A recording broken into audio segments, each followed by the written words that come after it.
Isang mapagpalang araw po ulit sa inyo lahat mga bossing. Welcome po ulit tayo sa ating YouTube channel ng RBL Precast. Ngayon po, matagal na po natin ginawa yung ganito. So ngayon po, uulitin po ulit natin para kung sa ano po, nire-renew natin. Ito po yung ating sinusunog kanina, yung umpisa, sinusunog na natin.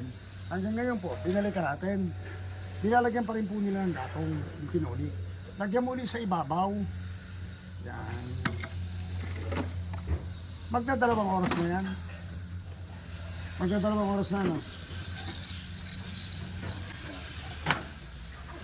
Napakainit, grabe. Kahit walang apoy, sobrang init, parang may apoy na rin. Ilagay mo na yung tatlong pinuli. Dito po ulit tayo. Ngayon po, gumagawa rin po tayo ng mga decorative na precast. Gumagawa tayo ng mga lightweight, katulad ng mga fascia, ganon. Gumagawa po tayo yan. Mga legs. Gumagawa po tayo yan. Kasi dyan po tayo nanggaling bago po natin na-inbound itong ating produkto. At din po pala sa semento natin ginagamit. Lahat po kasi ng semento, hindi naman sa Manila. Gumamit na rin tayo ng Holcim, Republic, Eagle. Ito po yung ginagamit natin. Union Cement. Ito po, pag mula nung nirecommend din sa akin ito, talagang nag-permis na po tayo sa Union. Napakatibay po. Talagang mabilis ang tumigas. Kaya naman sa kumpanya ng Union, Sir, Madam, baka ho naman. Dahil ilang taon na po tayong gumagamit ng Union. Napakalakas po namin sa semento. Sa isang linggo, umuubos po kami ng 2,000. 2,000 sako ng Union. Kaya po sa pamunuan ng Union Cement, kayo na po ang bahala.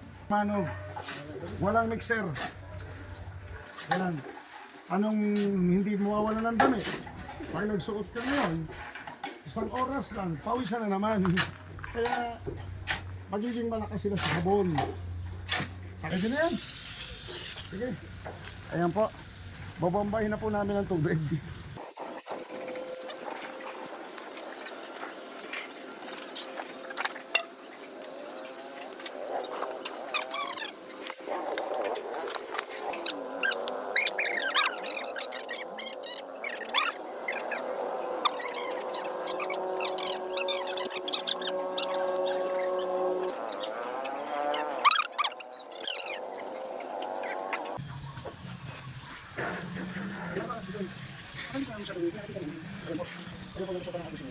Tapos, ito po yung mga resulta ng ating walang buhos. Kaya dami natin yan. Wala po siyang nangyari. Ito po yung may buhos. Ano yung nangyari? Yung buhos. Kaya po makikita naman natin. Magkakaroon ako. Pati siya nakakita ng init. Mainit pa lang. Okay, tapos na.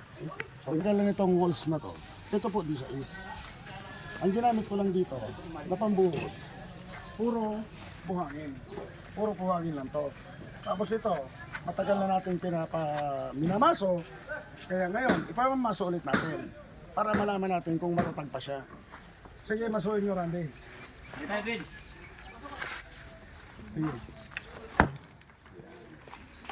Kita nyo naman, hindi pa rin ito nagbabago.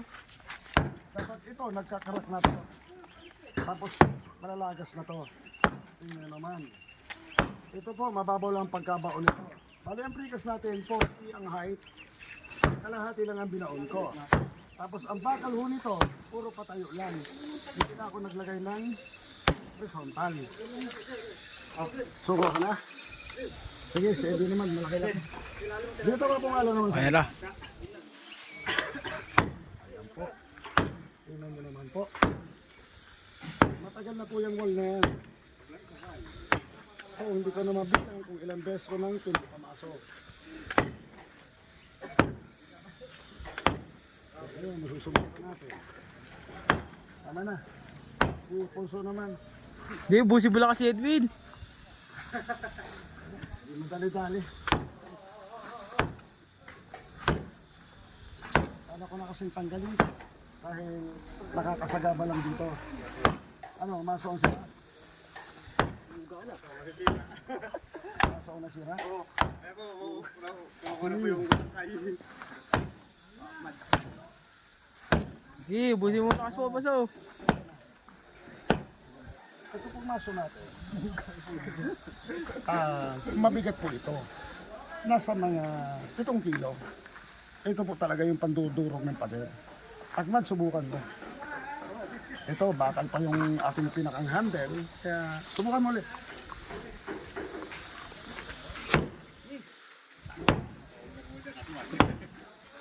Pagkalahang over. Ayan. Sige ba? Wala na? Walang lakas? Sige. Tara na. Dito. Okay na yan. Ayun na lang, sir. May request yung isa eh. Po tayo sa ating mixing. Kami po, hindi po kami gumagamit ng ready mix. Dahil matagal ko nung nirequired sa mga tao ko na mag-ready mix. Ayaw po nila. Ang gusto nila po, mano-mano. Mano-mano ang halo nila. Ito po yung nasa likod natin, planta, shock. Medyo marami lang hindi nakapasok kasi alam nyo na naman, pag lunes, talagang yun ang sakit ng tao.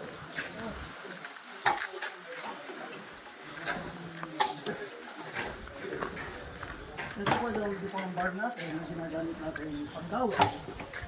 Yan po yung welding natin para kabilaan po siya magkapares. Kung sa ano, mag-asawa siya. Ayan po, yung 7mm na deform bar. Maliban doon sa steel matting. Ito po ang process niya.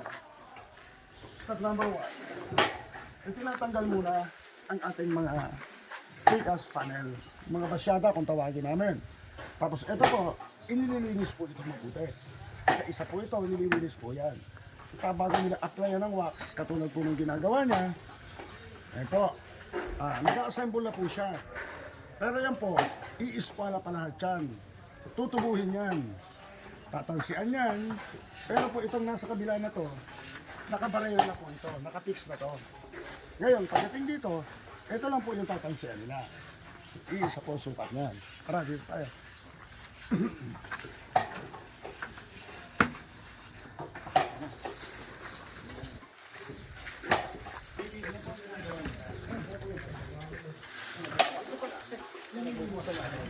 Yung mga risal-risal po, gano'n.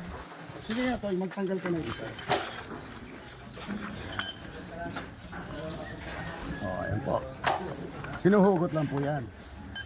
Hinuhugot lang yan. Ayan. Sige, mamaya mo nalinis eh.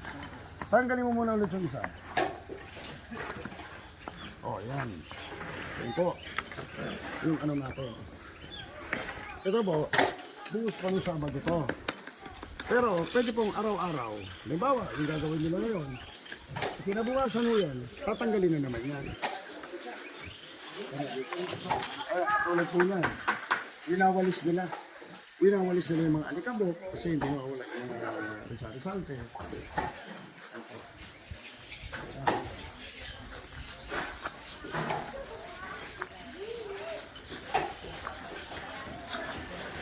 Medyo magproseso, buhatin yan.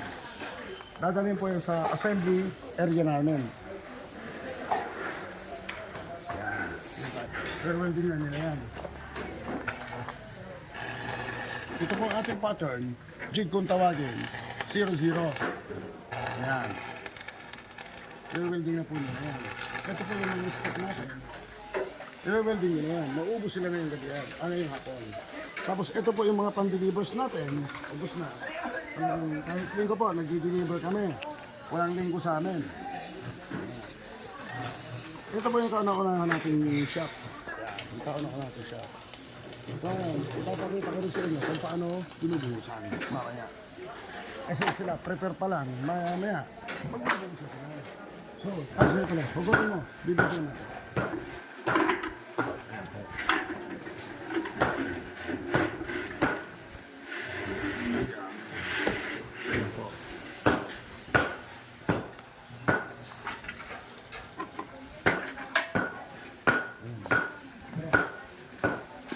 Natin ngayon sa ulo. At mamayang gabi, sa Tansa Cavite naman. Tansa Cavite, Valenzuela, Tarlac, lahat po yan. pinadala natin ang supply. Ayan po yung mga pan-deliver natin to. Saka doon sa mga nangangailangan po ng buhangin, meron po tayong buhangin. Ang buhangin po natin, mura lang. Kasi direct po tayo sa crusher. Kasi meron na rin po tayong mga sariling dump truck para panggamit dito sa sarili natin shop. Para hindi na tayo bumibili. At saka ang buhangin po namin, dalawang klase. Isang white sand, tatlong klase pala. Isang white sand, isang double screen, at isang vibro. Sa ngayon po, ito pong ginagamit natin na to. Double screen. Para hindi pa pwedeng mabato. Kaya makikita niyo po yung buhangin. May mga bato po siya, pero iilan lang. Mga ganito lang kalaki. Kaya po. Kaya kung gusto niyo mag-order sa akin, tawag lang po kayo. Mag-order po kayo. Kaya, pag ilang lamesa to, halo na. Pag limang lamesa na yan. So, 3 tao sila, bali, makakabuo sila ng 5 lamesa. Montage.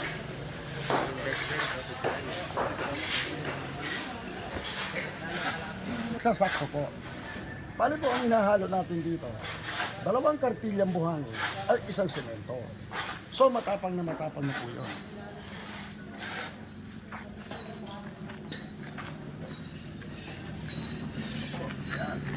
Yan. Maya lang po, bago mag-alas 3, alas 4, tapos na po lahat ito, full glass na po lahat yan. Yan po yung pag-install niya. Ayan po, kung meron kayong pattern sa flooring na ganito, mas okay po siya. Hindi na kailangan ng pansit. Ito po talaga, pag nilapat ko dito, lat-lat po siya. Pantay na pantay. Ayun, sunod-sunod.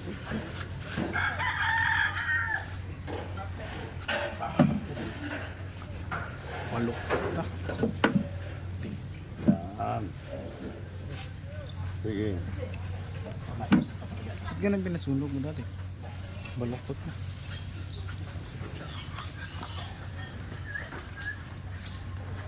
Sobrang lakas ng apoy. Kailangan nakabang si electrical. Ang ating electrical. Ang ating lamin, nakabang po sila lahat. At ito naman po ang vertical natin. Nasa sa inyo po yun. Every 60, every 80, or kadadugtungan.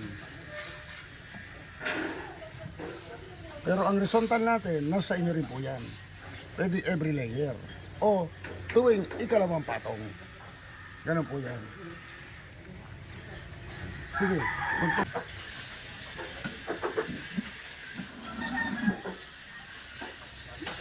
Ha?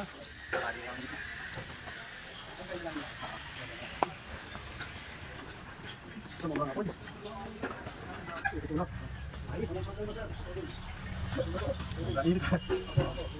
Nakaplansya ka tayo ko.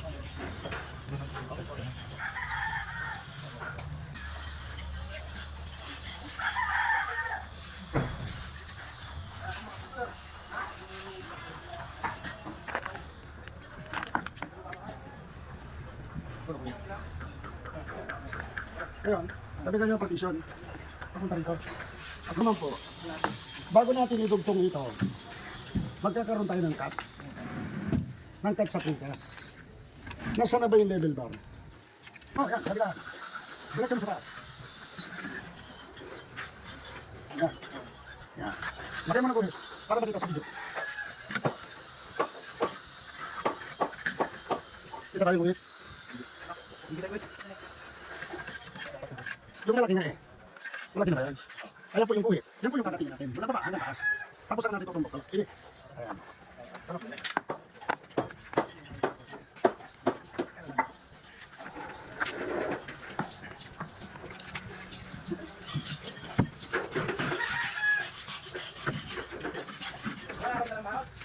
4.5.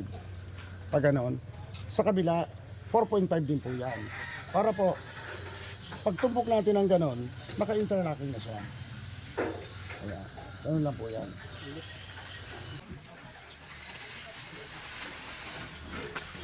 Okay na? So, ayan po yung magiging window natin. Yan. Para hindi na natin ito hearing. Ayan natin yung pawis na natin yan. Pinito natin. Ayan. So, doon. Balansin mo.